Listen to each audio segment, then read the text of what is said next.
Wallabies depth chart for 2025, folks. It's been a long season for the Wallabies. They played a lot of games. There are some positions which are looking pretty healthy. And the squad is pretty young, so there's reasons to be optimistic. There are other areas that were kind of messy. 10, I would say, was a bit of a disaster. That's obviously beyond Joe Schmidt's control in some ways because they had injuries. There's a few guys who you could say have certainly been key men with the amount of game time they have been given. Let's go through the squad position by position, see who got what kind of game time. And let's make sense of number 10 because that was, as I said, a big old mess. Props and hooker. We'll start with loosehead prop. Angus Bell being your first choice is no surprise. I love that guy. He's classy. Gets around about half the game time. Second choice, James Slipper.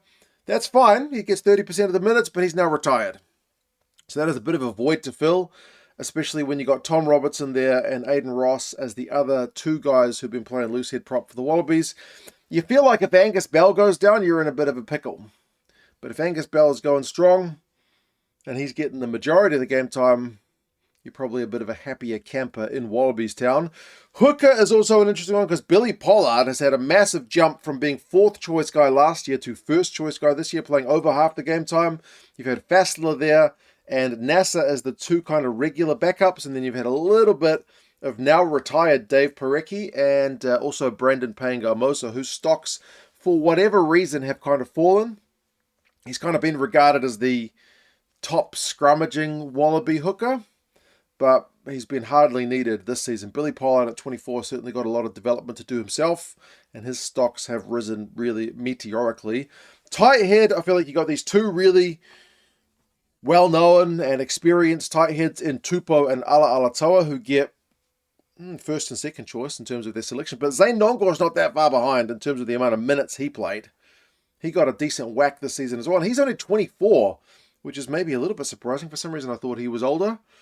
But those are your first three guys. There's no real clear front runner there. They've all had a decent whack, like I said. Then Tom Robertson is on that side as well as your kind of fourth choice. So I think you've got a little bit less kind of all the eggs in one basket on the tight head side compared to loose head. Locks. 6 key men, Nick Frost. Lock him in as one of your 6 key men. 78% of the minutes. I forget how many games it was in a row as I was doing the depth chart for the Wallabies, looking at how many minutes he played. It was like the first 4, 5, maybe 6 games. He just played the game from start to finish. Like Fiji, the 3 Lions games at least, he was just ever present for the Wallabies. He's a key line-out man. He's just a key man generally for the Wallabies on that loose head side of the second row. Yeah. You've also got Jeremy Williams as your second choice guy, but he locks down on both sides of the scrum. And then Nick Champion de Krebney is the unlikely third choice because he got some game time there against Japan, which was not planned, but they got injuries in the second row, so he had to fill in.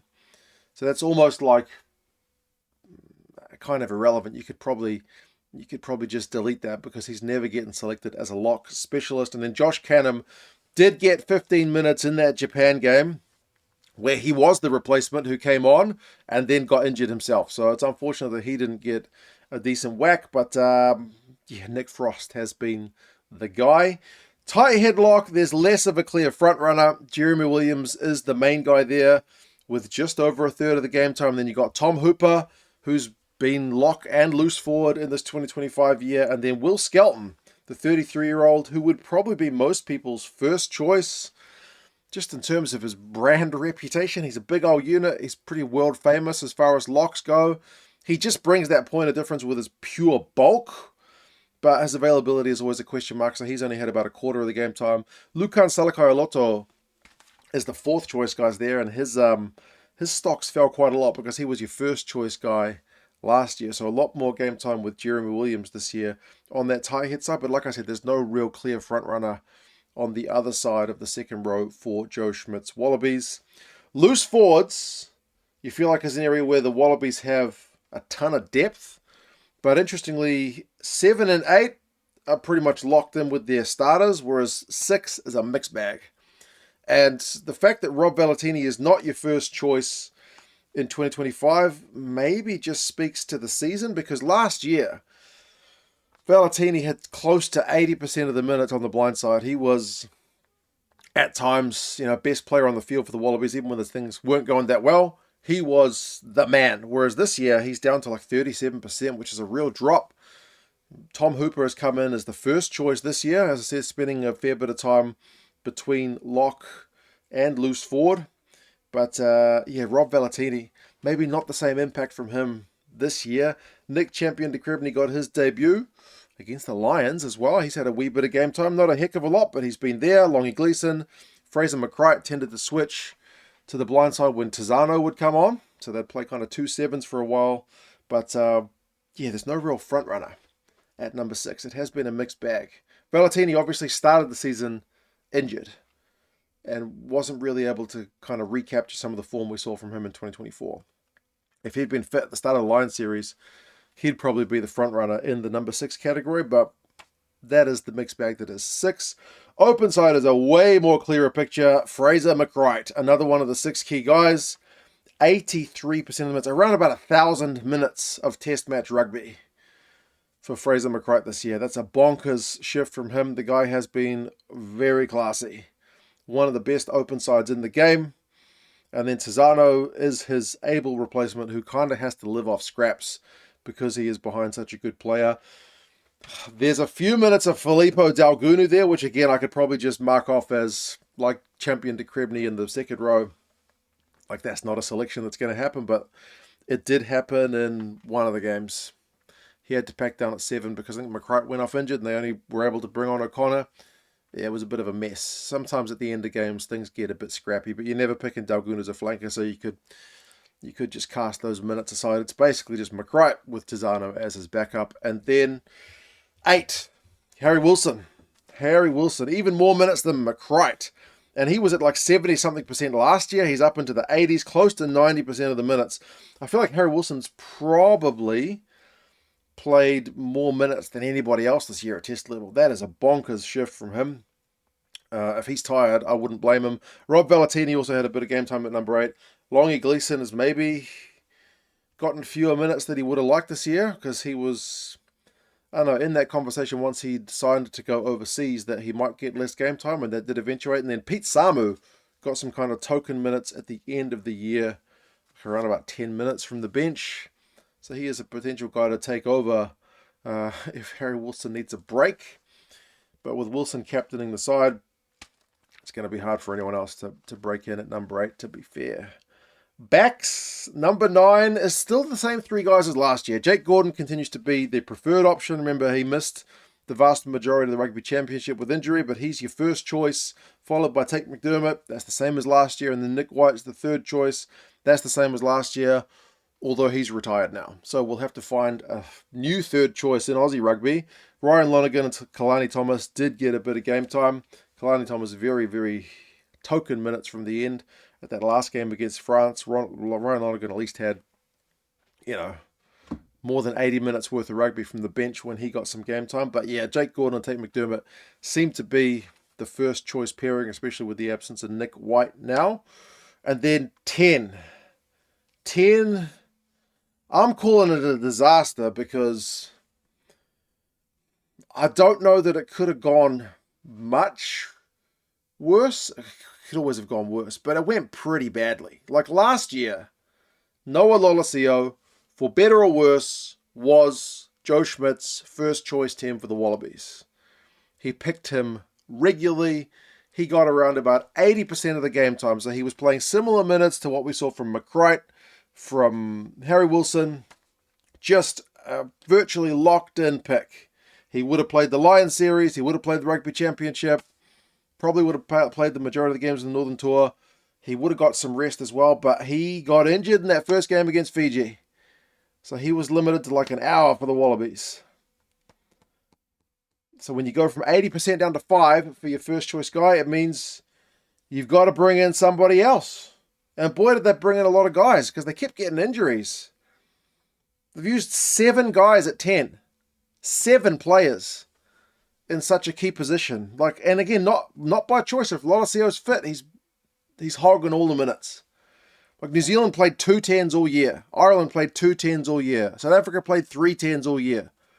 France did play 6, but remember they can't pick their top guys when they come down in July for a tour down south. So they have to bring a bunch of different guys. Most teams don't mix 10 up that much.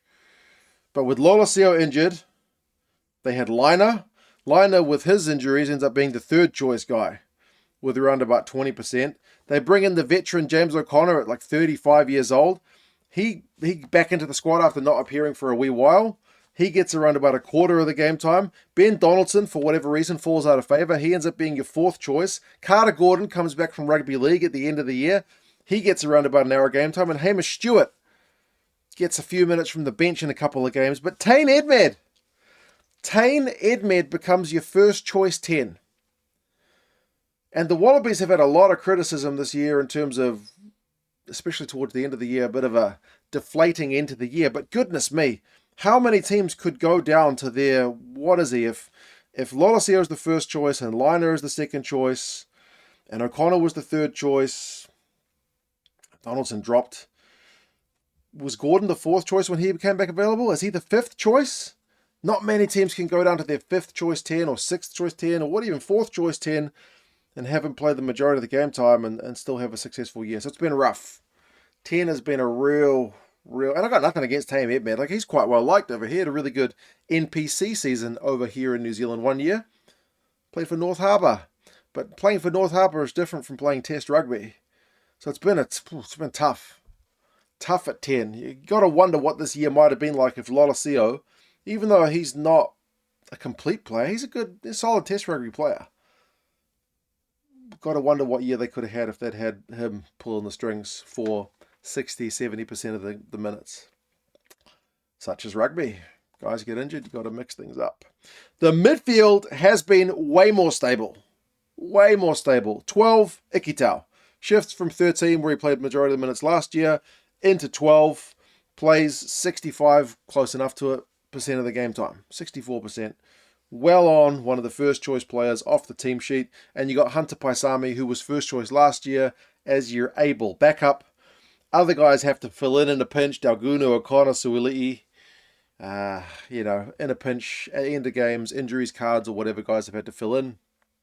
But realistically, it's Ikitau and Paisami, with Daugunu, who fills in multiple positions as the inner pinch player. Outside centre, Suili'i, again, one of the key guys.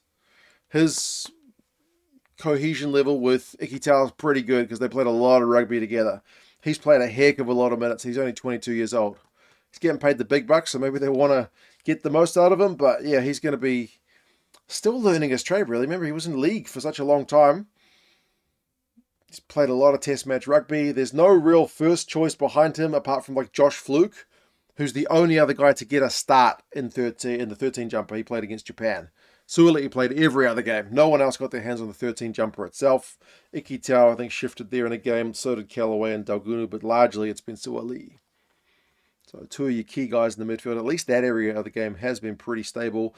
Left wing has been a real mix. There's no real first choice. There's been no Corin Betty this year. There's been no Darby Lancaster this year, but it's been Harry Potter. It's been Corey Toole, who got his debut, which was pleasing. It's been Dylan Peach. All these guys get similar amounts of game time. And they're all good players. Toole's an absolute speedster. Potter has appeared on both wings, to be fair, and has a good all-round skill set. And Peach has got a bit of power to him. So those three guys getting a crack has been good. You've had Daugunu again, Jorgensen, bloody McDermott has had to go there in some games in a pinch, and then Callaway as well. So left wing is a real mix, which is the same as 2024, to be fair. And then right wing is a lot more stable with Jorgensen, the 21-year-old, being a clear front runner. And that guy's played a lot of game time as well, because he's played on the left wing as well as fullback too. So he's had a very long season. Potter on the right wing as well, so he appears on both. Corey Toole as well on both. Daugunu, Callaway, and a little bit of Fluke as well. So you got a lot of good wingers, I feel like, in Australia. Jorgensen, as I said, is only 21. Potter's having a good year. Fullback, probably like missing Lolosio. You got to wonder if Tom Wright had been fit the whole season, how might things have gone. Tom Wright played more than 90% of the minutes last year. Schmdt was in love with him, and he was playing some cracking rugby at the start of the year. Gets injured in that second game against South Africa, so doesn't get the same crack he did as last year. Long-term injury for him, sadly. Callaway, Jorgensen, the other guys to fill in at 15. But if Tom Wright was fit, certainly he would have played a lot more game time there as well. So, yeah, your 6 key guys, Frost, McCright, Wilson in the forwards, Ikitau Suali'i in the backs alongside Jorgensen. Jorgensen doesn't have it in one position, but more like 3.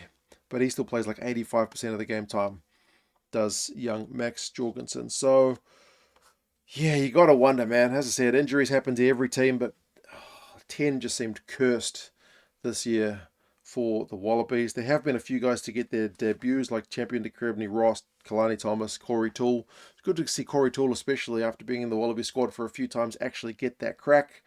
But yeah, overall the squad does have a mix of some positions which 3 or 4 guys have their hands on it, seemingly pretty evenly, and others where it's one guy who has an absolute lock. So what Les Kiss will do with the squad next year will be quite fascinating. As I said, the squad is pretty young, averaging 26, 27 years old, is at the younger end of the age scale. Certainly younger than the likes of South Africa, younger than Ireland, a bit younger than the All Blacks as well.